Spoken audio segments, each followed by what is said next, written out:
तो गाइस लेकर आ चुका हूँ एक न्यू एनिमे जिसका नाम है days with my step sister. Title को पढ़कर आप लोग समझ गए होंगे कि ये एनिमे कैसा होगा, लेकिन एपिसोड के साथ साथ ये एनिमे बहुत ही इंटरेस्टिंग होता जाएगा। तो आप लोग बस इस एपिसोड को सपोर्ट करना, तो मैं इसके आगे के एपिसोड को भी कंटिन्यू करूंगा। तो बिना और देरी के एपिसोड को शुरू करते हैं। स्टार्टिंग में हम एक लड़की को देख पाते हैं जो कि कह रही थी एक स्टेप ब्रदर जो कि हर किसी की तरह एक स्ट्रेंजर ही है और हम दोनों अचानक से एक दिन सिबलिंग्स बन गए। वही दूसरी तरफ हम हमारे मेन कैरेक्टर को देख पाते हैं जो कि कह रहा था एक यंगर स्टेप सिस्टर जो कि एक स्ट्रेंजर के अलावा और कुछ नहीं। नोवेल्स, मांगा और मूवीज में स्टेप सिबलिंग धीरे धीरे जो कि ब्लड रिलेटेड नहीं होते, वो लोग कुछ देर बाद रिलेशनशिप में आ जाते हैं। लेकिन ये सब कुछ बस फिक्शनल वर्ल्ड में ही होता है, रियलिटी इससे काफी ज्यादा अलग है। देन अगले सीन में हम एक औरत को देख पाते हैं जो कि अपनी बेटी के लिए वेट कर रही थी। तभी उसकी बेटी आ जाती है और वो दोनों तो कहीं पर जाने लग जाते हैं। दूसरी तरफ हमारा मेन कैरेक्टर अपना पार्ट टाइम जॉब खत्म करने के बाद उसी जगह पर जाने लग जाते हैं। वहीं पर हमारे मेन कैरेक्टर के फादर तो उसी औरत के साथ बैठे हुए थे और अपने बेटे के लिए वेट कर रहे थे जो कि अभी अभी वहाँ से निकला था। ठीक तभी हमें कुछ समय पहले का सीन दिखाया जाता है जहाँ पर की सुबह उसका फादर कह रहा था मैं फिर से शादी करूंगा। ये सुनकर तो हमारा मेन कैरेक्टर थोड़ा सा शॉक होता है। वहीं पर उसके फादर बताने लगते हैं मैं एक रेस्टोरेंट में काफी ज्यादा ड्रंक था और काफी ज्यादा डिप्रेस भी था, तब पता नहीं अचानक से वो आकर उसने मेरी काफी ज्यादा हेल्प किया और केयर भी किया। मेन कैरेक्टर कहता है बस इतने से ही आप उससे प्यार करने लगे। उसका फादर कहता है वो कोई नॉर्मल इंसान नहीं है, वो काफी ज्यादा अच्छी है। आज जब तुम उससे मिलोगी तब तुम अच्छी तरीके से समझ जाओगे। तो फिर प्लीज काम खत्म करने के बाद जल्दी से वही रेस्टोरेंट में आ जाना। इतना सब कुछ सुनने के बाद मेन कैरेक्टर कहता है पापा अगर आप खुश हो तो मैं भी खुश हूँ, मुझे इतना कोई फर्क नहीं पड़ेगा, मैं बस अपने में ही रहूंगा। जिसमें उसका फादर कहता है मुझे नहीं लगता कि ऐसा होने वाला है क्योंकि तुम्हारा एक छोटी बहन भी आने वाली है। ये सुनकर तो वो और भी ज्यादा हैरान हो जाता है। प्रेजेंट में हमारा मेन कैरेक्टर मतलब कि यूटा अपने छोटी बहन की फोटो को देखकर उसी रेस्टोरेंट पे जाने लग जाता है। अब अगले ही पल जैसे ही वो पहुंचता है तो वो लोग तो अपना अपना इंट्रोडक्शन कर लेते हैं। लेकिन यूटा तो काफी ज्यादा हैरान था क्योंकि उसकी छोटी बहन बिल्कुल भी छोटी नहीं थी, बल्कि उसी की एज की एक लड़की थी और उसका नाम है आयशा शाकी। इस बारे में वो अपने डैड से पूछने लगता है जिसमें उसका डैड बताता है ये तुम्हारी एज की है लेकिन ये सिर्फ तुमसे एक हफ्ते ही छोटी है। तभी वो औरत कहने लगती है मुझे माफ कर देना यूटा, साकी ने मुझे उसके फोटो को खींचने नहीं दिया इसलिए मेरे पास उसका छोटा वाला ही फोटो था और वही फोटो मैंने तुम्हें भेज दिया था, इसलिए मुझे माफ कर देना। जिसमें यूटा कहता है अरे कोई बात नहीं मैं समझ गया। इसके बाद वो दोनों खाना लेने लगते हैं और तभी साकी कहने लगती है सच बात तो ये है कि मैं काफी ज्यादा रिलीफ फील कर रही हूँ। इससे पहले मैं घबराई हुई थी कि आखिरकार हम दोनों किस तरीके के लोगों के साथ रहने वाले हैं, लेकिन अभी मुझे काफी ज्यादा रिलीफ महसूस हो रहा है। यूटा कहता है क्या पता बहुत सारे लोग तो अंदर बूढ़ा होते हैं लेकिन ऊपर ऊपर बहुत ज्यादा अच्छा दिखते हैं, मैं भी शायद ऐसा हो सकता हूँ। साकी बोलती है बिल्कुल भी नहीं, मैंने अपने मॉम से सुना है कि तुम अपने खुद के खर्चे खुद उड़ाते हो, इस वजह से तुम अपने पार्ट टाइम जॉब भी करते हो, यहाँ तक कि तुम स्टडीज में भी काफी ज्यादा अच्छे हो। और हम देख पाते हैं कि उन दोनों की तो काफी ज्यादा अच्छी बन रही थी। अब अगले ही पल साकी ये भी बोलती है पेरेंट्स वापस आए उससे पहले मैं तुम्हें कुछ इम्पोर्टेंट कहना चाहती हूँ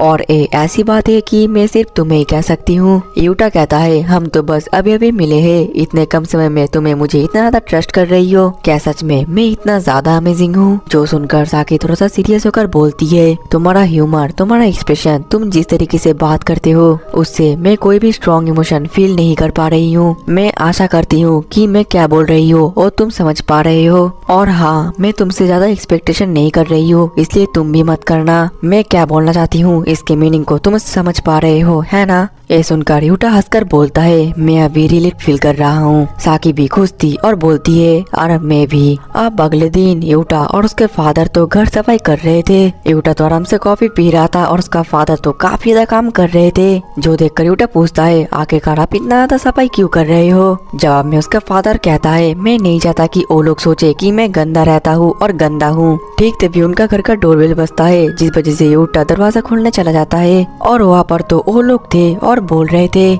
आज से हम यहीं पर रहने वाले हैं, इसलिए हम लोगों का ख्याल रखना, जिस वजह से मैं सारा सामान लेकर आई हूँ। यूटा को तो थोड़ा सा ऑकवर्ड फील हो रहा था, लेकिन वो कर ही कह सकता है। अब अगले ही पल वो लोग घर के अंदर आ जाते हैं और वो लोग घर को इतना ज्यादा क्लीन देखकर तो काफी ज्यादा हैरान थे। और ठीक तभी यूटा का फादर तो बहुत ही स्टाइल से वहाँ पर आकर बोलता है वेलकम होम। ये देखकर तो यूटा एम्बैरेस फील करने लगता है और वो दोनों तो हंसने लगते हैं। इसके बाद यूटा साकी को उसका कमरा दिखाने लगता है और बोलता है इसको मैंने अपने तरीके से सजा दिया है, अगर तुम्हें कुछ भी पसंद ना आए या तुम एक्स्ट्रा कुछ कर सकती हो तो तुम फ्रीली कर लो, क्योंकि मुझे तो तुम्हारा चॉइस के बारे में नहीं पता। साकी ये देखकर थैंक यू बोलती है और कहती है कि तुम्हारा कमरा तो काफी ज्यादा बड़ा है, हम तो इससे पहले एक बहुत ही ज्यादा छोटे से अपार्टमेंट में रहते थे। यूटा पूछता है अब से तुम 2 लड़कों के साथ रहने वाली हो, क्या तुम कंफर्टेबल तो हो? जब मैं साकी कहती है हाँ मैं कंफर्टेबल हूँ, लेकिन आखिरकार तुम मुझसे इतना ज्यादा पोलाइटली बात क्यों कर रहे हो और इतना ज्यादा फॉर्मली बात क्यों हो रहे हो? हम दोनों सेम एज के हैं, थोड़ा सा रिलैक्स्ड हो जाओ, थोड़ा सा कैजुअली बात करो, और वैसे भी मैं इतना ज्यादा रिस्पेक्ट डिजर्व नहीं करती। यूटा कहता है ठीक है मैं कैजुअली बात करूंगा। ये सुनकर तो साकी हंसती है और बोलती है मैं पहले ही सोची थी कि हम दोनों का घुलना मिलना काफी ज्यादा आसान रहेगा। जिसके बाद यूटा पूछता है क्या मैं तुम्हारे चीजें ठीक करने के लिए मदद कर दूं? ये सुनकर तो साकी थोड़ा सा हैरान होती है और बोलती है तुम तो काफी ज्यादा काइंड हो। इसके बाद ऐसे ही वो लोग उसके फादर उसके मदर को हेल्प करने लगते हैं और यूटा साकी का हेल्प करने लगता है, लेकिन हेल्प करने के वक्त गलती से तो यूटा गिर जाता है। जो आवाज सुनकर उनके पेरेंट्स वहाँ पर पहुँच जाते हैं और तभी यूटा उठता है और गलती से साकी का कपड़ा उसके हाथ में आ जाता है, जो देखकर वो घबरा जाता है और उसका एक कान देखकर तो वो दोनों हंसने लगती है। कुछ देर बाद यूटा साकी का स्कूल यूनिफॉर्म देखकर बोलता है क्या तुम सुई से स्कूल में जाती हो? जवाब में साकी हाँ कहती है। तुम्हें शौक लगा क्योंकि तुम्हें नहीं पता था कि ऐसी लड़की भी इतना ज्यादा हाई लेवल स्कूल में जा सकती है ना? यूटा कहता है बिल्कुल भी नहीं, मुझे शौक लगा क्योंकि मैं भी वही स्कूल में पढ़ता हूँ, मुझे माफ करना, मैं स्कूल में ऐसा एक्ट करूंगा कि हम दोनों एक दूसरे को जानते नहीं है। साकी कहती है इतनी बड़ी ये प्रॉब्लम नहीं है, मैं बिल्कुल भी फाइन हूँ। इसके बाद यूटा और भी कुछ कहने वाला ही था, लेकिन तभी उसका कॉल आता है और वो जैसे ही कॉल पिक करता है तो उसको तो कोई बुला रहा था। अब अगले ही पल हम यूटा को देख पाते हैं जो कि एक स्टोर में पार्ट टाइम जॉब कर रहा था और वहीं पर एक लड़की भी थी जो कि उससे कह रही थी आखिरकार तुम्हारे शरीर से लड़कियों का स्मेल क्यों आ रहा है, क्या तुम्हारे कोई गर्लफ्रेंड तो नहीं बन गई? यूटा कहता है तुम अपना बकवास जोक बंद करो, मैं अभी ऐसे चलता हूँ। ये देखकर तो लड़की घबरा जाती है और बोलती है मुझे माफ करना, मैं तो बस मजाक कर रही थी। यूटा कहता है मैं भी मजाक कर रहा था। जिसके बाद वो लड़की पूछती है तो फिर आखिरकार तुम्हारा बहन कैसा है, क्या वो सुंदर है? जवाब में यूटा कहता है मुझे लगता है कि हाँ वो सुंदर है। ये सुनकर तो लड़की यूटा का टांग खींचने लगती है और बोलती है एक सुंदर लड़के के साथ एक ही छत के नीचे रहना तुम तो काफी ज्यादा लकी हो।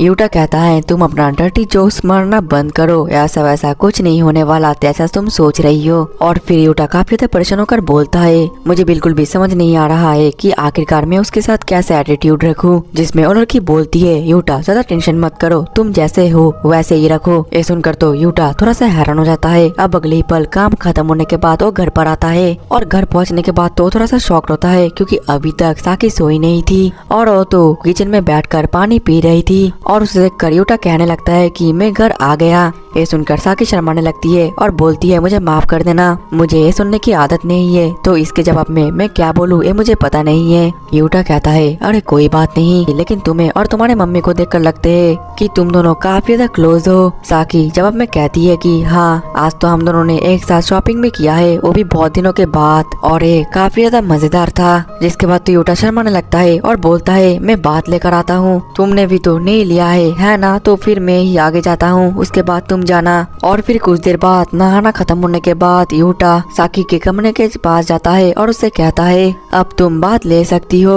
और हाँ गुड नाइट साकी। जो सुनकर साकी उसको थैंक यू बोलती है और बोलती है तुम्हारा भी गुड नाइट। जिसके बाद तो वो अपने कमरे में जाकर सो जाता है और उसके सोने के बाद साकी निकलती है नहाने के लिए और कुछ देर बाद नहाना खत्म होने के बाद वो जैसे अपने घर के अंदर जाने लगती है तभी वो लाइट ऑफ नहीं कर पाती क्योंकि उसको इस घर का स्विच कौन ऑफ होता है ये पता नहीं था, जिस वजह से वो थोड़ा सा कंफ्यूज थी। और इसी के साथ ही हमारा एपिसोड ऑन भी खत्म हो जाता है दोस्तों।